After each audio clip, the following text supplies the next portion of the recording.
Kwe, Shushan Bakon, Wenonenta Hiatsi, clan du loup. Moi, je suis Innu de Maliotenam et mon conjoint est Wendat. C'est lui qui m'a fait découvrir la culture Wendat. Le mouvement des Pawa arrive de l'Ouest. Donc, ça fait, je ne sais pas si je peux dire, ça fait une dizaine d'années, une vingtaine d'années qu'il y a des danseurs ici au Wendake, mais les Pawa, ça fait un petit bout qu'il y en a. Mais c'est ce mouvement-là qui arrive de l'Ouest, se déplace vers l'Est. Puis à Wendake, ben c'est ça, leur Pawa doit être à peu près plus d'une vingtaine d'années.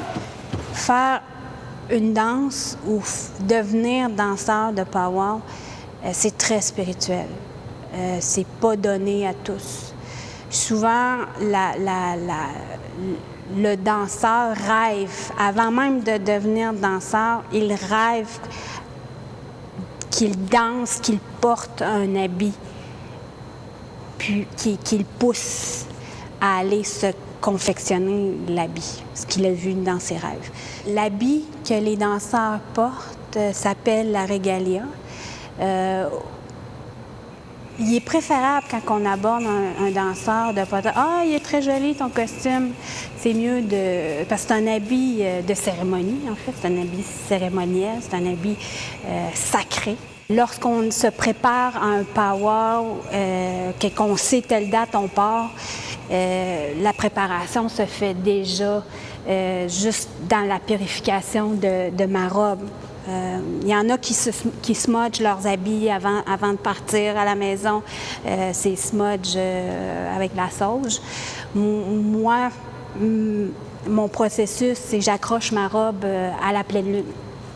J'accroche ma robe à la pleine lune où je mets les objets dehors sur une table, puis c'est le clair de lune qui purifie mes objets comme ça. Moi, c'est ma partie, c'est ma façon de le faire.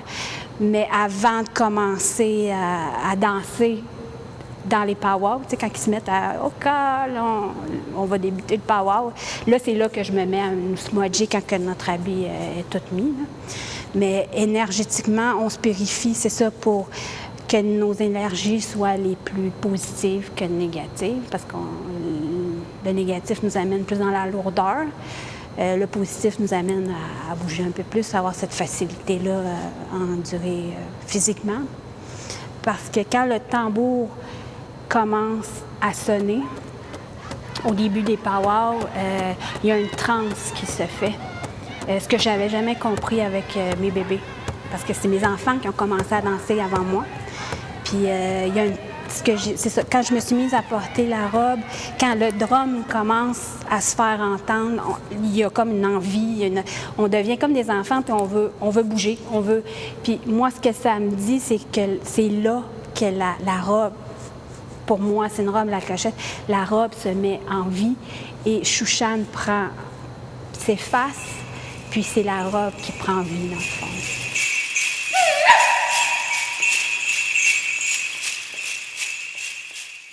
La signification de lever les plumes dans les airs, l'aigle est très importante. Donc, c'était des porteurs de plumes d'aigle. L'aigle est l'animal qui est le plus proche du créateur en hauteur. Là. Puis, c'est un mouvement pour remercier le créateur. En fait, c'est un mouvement solennel pour dire merci, gratitude pour tout ce qu'on a. Ces danseuses à clochette sont des guérisseuses dans le mouvement des powwows. Beaucoup de jeunes filles sont portées à vouloir la mettre, mais c'est pas donné à tout le monde de le faire. Elles portent des clochettes, en fait.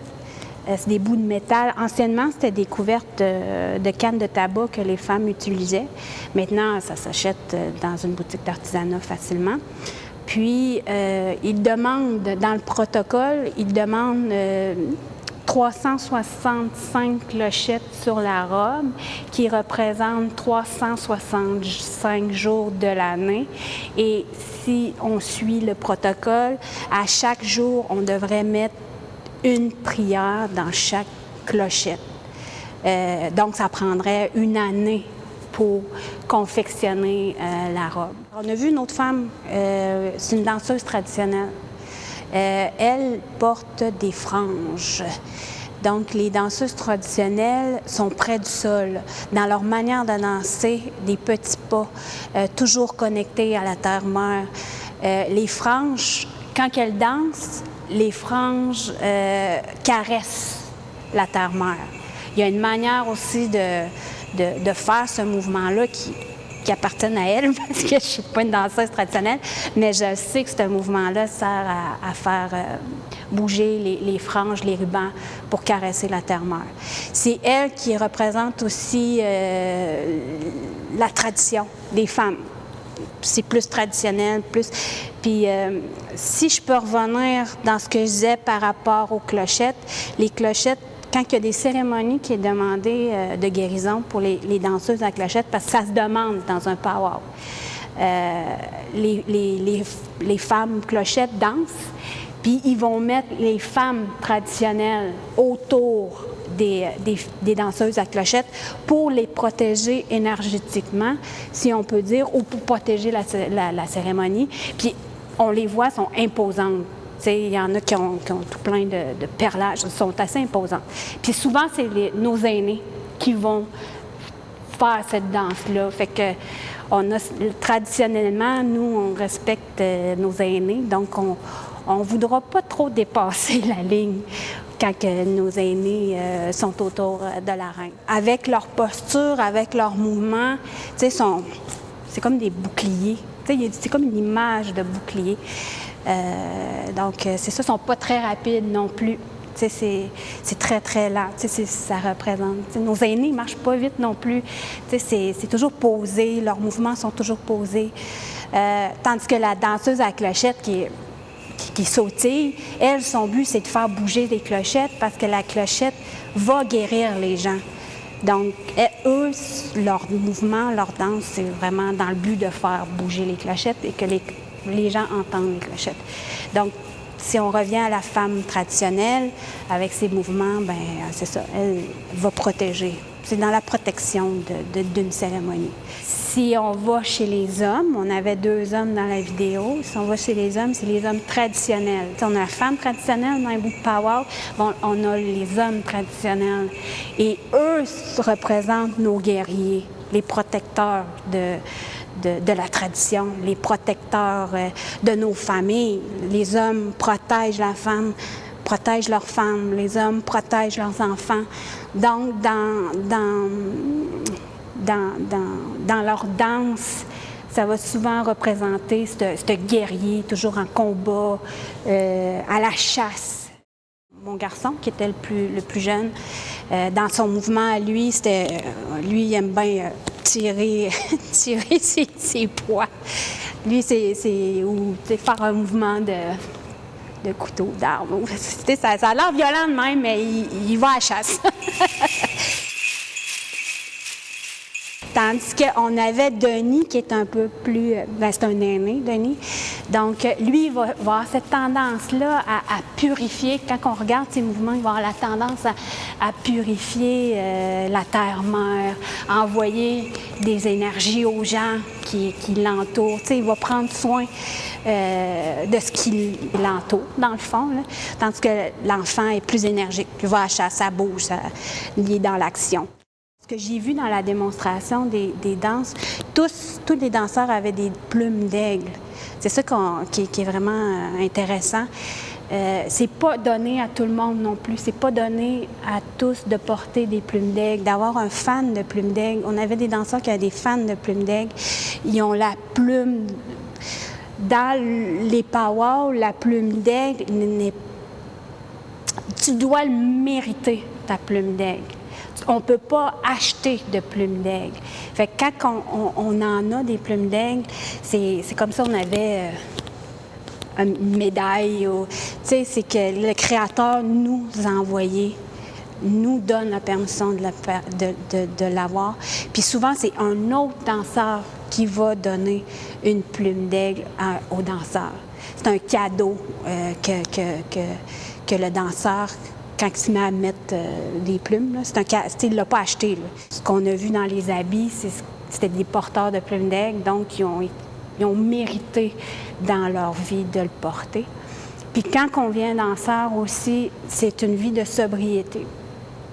On n'a pas le droit de toucher à l'alcool ni à la drogue quand on est dans la confection du début et à la fin de la régalia.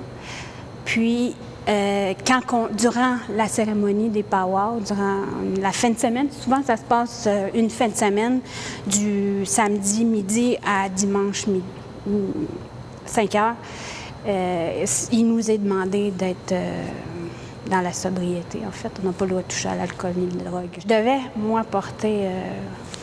devais porter ma régalia avec les autres danseurs. Je devais danser. Dans la vidéo, je devais danser avec les autres danseurs.